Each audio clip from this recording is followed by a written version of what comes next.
بسم اللہ الرحمن الرحیم نحمدہ و نصلی علی رسولہ الکریم۔ چلیے آج جانتے ہیں کہ انسانی آنکھ کیا ہے۔ آنکھ کی حد اور بصیرت جس کو کہتے ہیں اس کی حد کہاں تک ہے۔ انسان کی آنکھ اس میں حد ہے، مگر بصیرت جو چھپی ہوئی آنکھ ہے وہ لا حد ہے۔ تو انسان جب اپنی آنکھ کھولتا ہے تو اسے لگتا ہے کہ جو کچھ دکھ رہا ہے وہی سب کچھ ہے، جیسے پہاڑ، زمین، آسمان، لوگوں کا چہرہ، روشنی، اندھیرا، سب کچھ آنکھوں میں اسی کو سمجھتا ہے۔ مگر تصوف ہمیں یہ سکھاتا ہے کہ آنکھ صرف دیکھنے کا ذریعہ ہے، حقیقت کو پانے کا ذریعہ بصیرت ہے جو چھپی ہوئی آنکھ ہے۔ آنکھ کی ایک حد ہوتی ہے، وہ زمین کے کرو پر آ کر رک جاتی ہے۔ جہاں ہمیں زمین دیکھتے ہیں وہاں ہمیں لگتا ہے کہ زمین ختم ہو گئی، کیونکہ وہاں پہ کرو ہوتا ہے۔ وہ اندھیرے میں مجبور ہو جاتی ہے، اسی لیے وہ دیکھ نہیں سکتی۔ لیکن انسان صرف جسم نہیں ہے، انسان ایک روح ہے، ایک راز ہے، ایک سفر ہے۔ اس روح کے پاس بھی ایک آنکھ ہوتی ہے جسے بصیرت کہتے ہیں۔ بصیرت نہ فاصلوں کو دیکھتی ہے نہ اندھیروں کو، بصیرت صرف نور کو پہچانتی ہے۔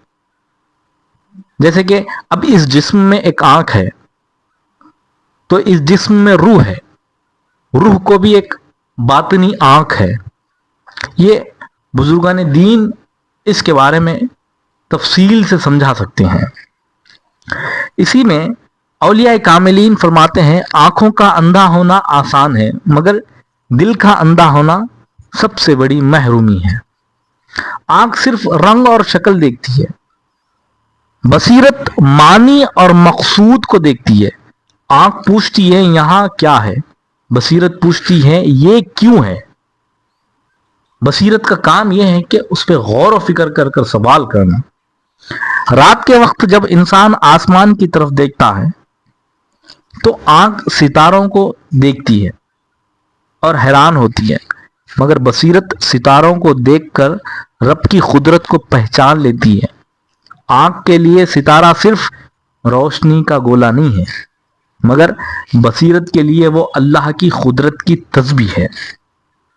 دیکھیے، انسان کا سب سے بڑا دھوکہ یہ ہے کہ وہ جو دکھ رہا ہے اسی کو حق سمجھ لیتا ہے، جو نظر نہ آئے اسے نہ مان لیتا ہے۔ اسی لیے تصوف ہمیں سکھاتا ہے کہ حقیقت اکثر نظر سے نہیں احساس سے پہچانی جاتی ہے۔ اب علم آنکھ کو معلوم دیتا ہے، علم جو ہے آنکھ کو معلومات دے دیتا ہے، معرفت دل کو زندگی دیتی ہے۔ علم کہتا ہے تم اتنی دور تک دیکھ سکتے ہو، علم کہتا ہے، تو معرفت کہتی ہے تم خود لاحد سفر ہو۔ تو غور کریے، جب تک انسان صرف علم پر فخر کرتا ہے وہ الفاظ اور گنتی میں الجھا رہتا ہے۔ جب معرفت کا دروازہ کھلتا ہے تو الفاظ ختم اور احساس شروع ہو جاتے ہیں۔ تصوف کا سفر آنکھ سے شروع ہو کر دل پر ختم ہوتا ہے۔ جب دل پر پردہ ہوتا ہے تو آنکھیں کھلی ہونے کے باوجود انسان اندھا ہوتا ہے،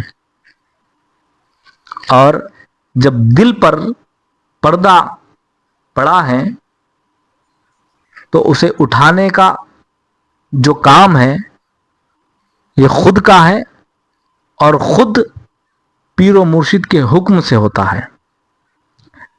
جب دل کا پردہ اٹھ جاتا ہے تو بند آنکھوں میں بھی نور دکھائی دیتا، جلوہ دکھائی دیتا۔ تو یاد رکھیے، آنکھ دنیا دکھاتی ہے، بصیرت رب دکھاتی ہے۔ آنکھ حد میں ہے، بصیرت لا حد میں ہے، اس کی کوئی حد نہیں ہے۔ جس دن بصیرت کھل جائے اس دن انسان سمجھ لیتا ہے کہ اصل روشنی باہر نہیں اندر ہے۔ انسان کے اندر ہے، اور اصل سفر فاصلوں کا نہیں ہے، خود تک پہنچنے کا ہوتا ہے۔ اصل سفر یہی ہے، خود تک پہنچنا۔ مولا کائنات کا بھی فرمان ہے کہ من عرف نفسہ فقد عرف ربہ، جس نے اپنے آپ کو پہچانا اس نے اپنے رب کو پہچانا۔ تو اللہ ہمیں آنکھوں کے ساتھ ساتھ بصیرت کی روشنی بھی عطا فرمایا ہے، مگر ہم اس بصیرت کی روشنی جو آنکھ ہے اس کو پہچان نہیں پا رہے، دھوکے میں ہیں، کیونکہ ہم اس تک پہنچنا نہیں چاہ رہے ہیں۔ یہ بصیرت کی آنکھ صرف ایک مرد مجاہد پیر مرشد کے حکم سے کھلتی ہے۔ جب پیر کھولتا ہے تب کھلتی ہے، آپ کے حکم سے نہیں کھلتی۔ اسی لیے اللہ تعالی کا شکر ہے، کرم ہے کہ اللہ نے اپنے دوستوں کو یہ آنکھ نصیب کی ہے، اور اللہ تعالیٰ سے دعا ہے کہ اللہ ہمیں یہ آنکھ کھولنے کی، روشنی پانے کی توفیق عطا فرمائیں۔